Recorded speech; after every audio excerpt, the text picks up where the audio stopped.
Welcome, lovers of truth. Welcome, lovers of Dhamma. Welcome to this channel, Pravana Sovist.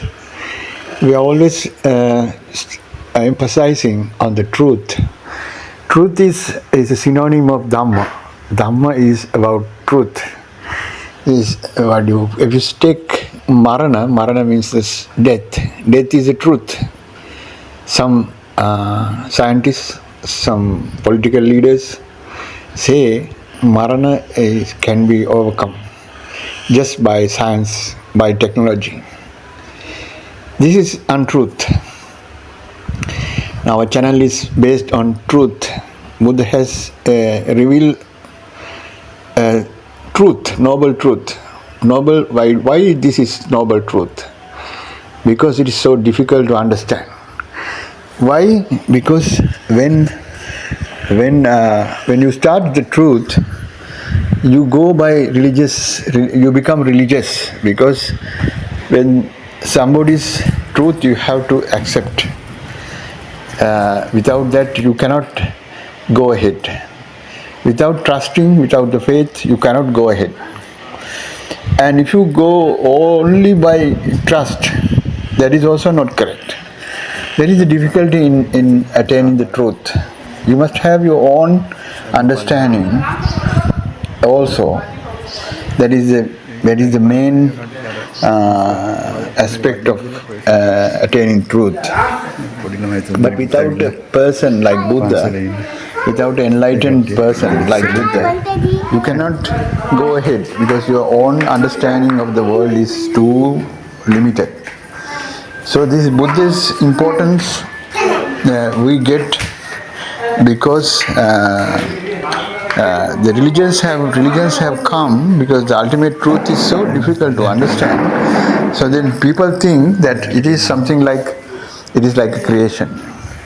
You cannot understand it. But in Buddhism, you can understand it. The basics of this life, Dhamma. So, but the first person to understand is Buddha. So that is why the Buddha is so important for not only for the particular segment of the people, but for the whole humanity. Buddha is so fundamental. That's why the symbol of Buddha statue was donated to Sri Lanka from the India. India is the birthplace of Siddhartha, Prince Siddhartha, who later became Buddha. So today's story is about how a human being can attain the ultimate truth, which anybody else can understand after he realized it. As he explained this. So this is the very importance of this event is that.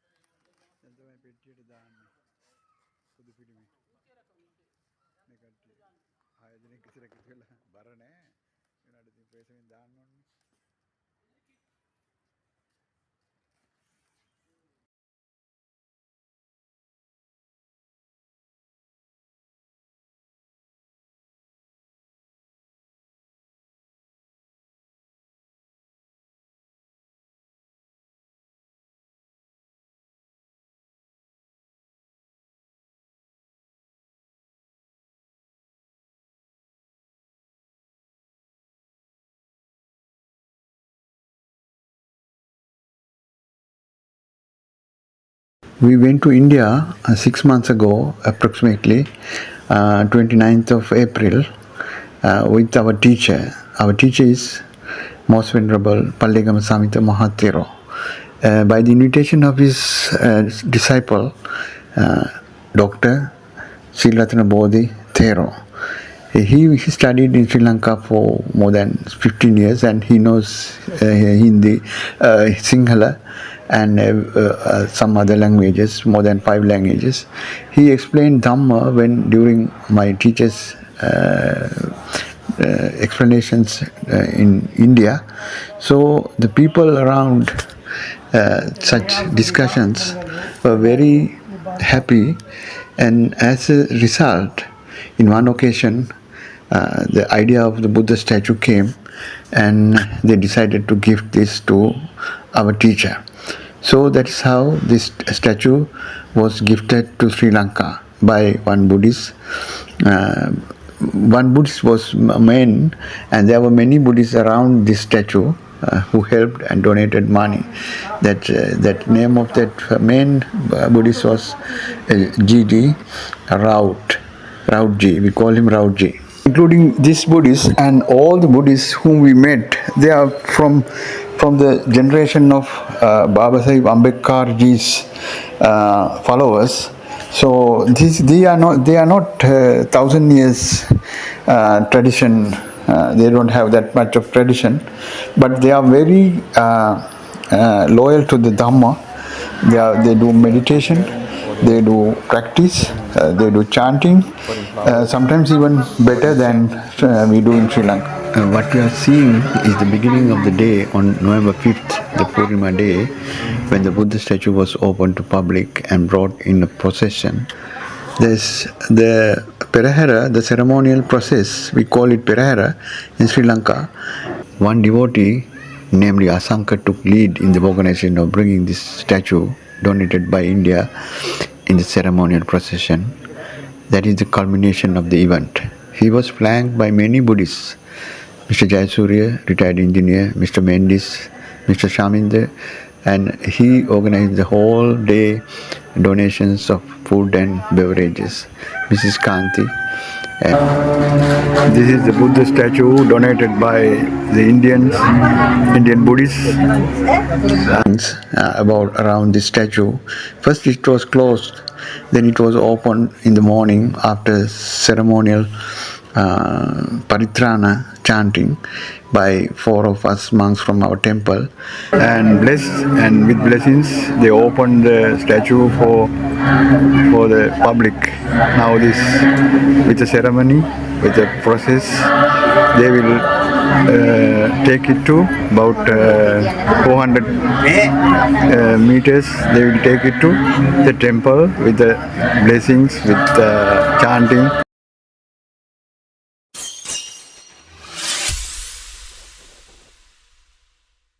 That procession is called Perahara in Sri Lanka, to be ceremoniously placed at our Sri Ratana Vihara International Buddhist Education Center in Kiribati.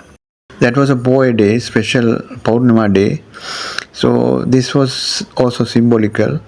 So all the main incidents, events of the Buddha's life and after Buddha, also everything happened on Purnima day, because we in Sri Lanka it is a holiday in Sri Lanka.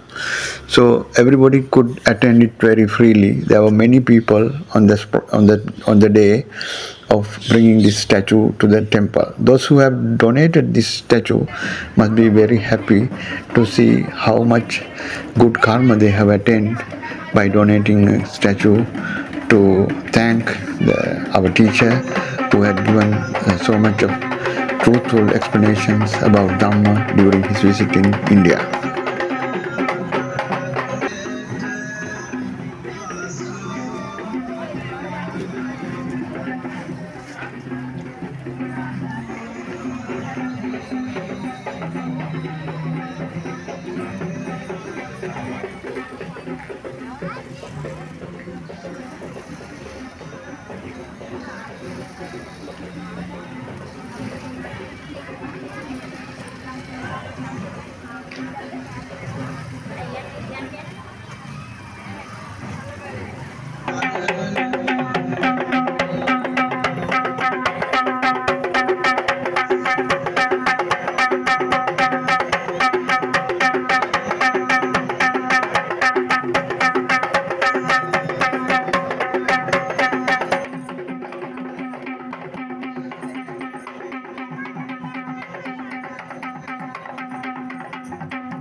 However difficulty and obstacle we face, the Buddha statue finally reached Sri Lanka.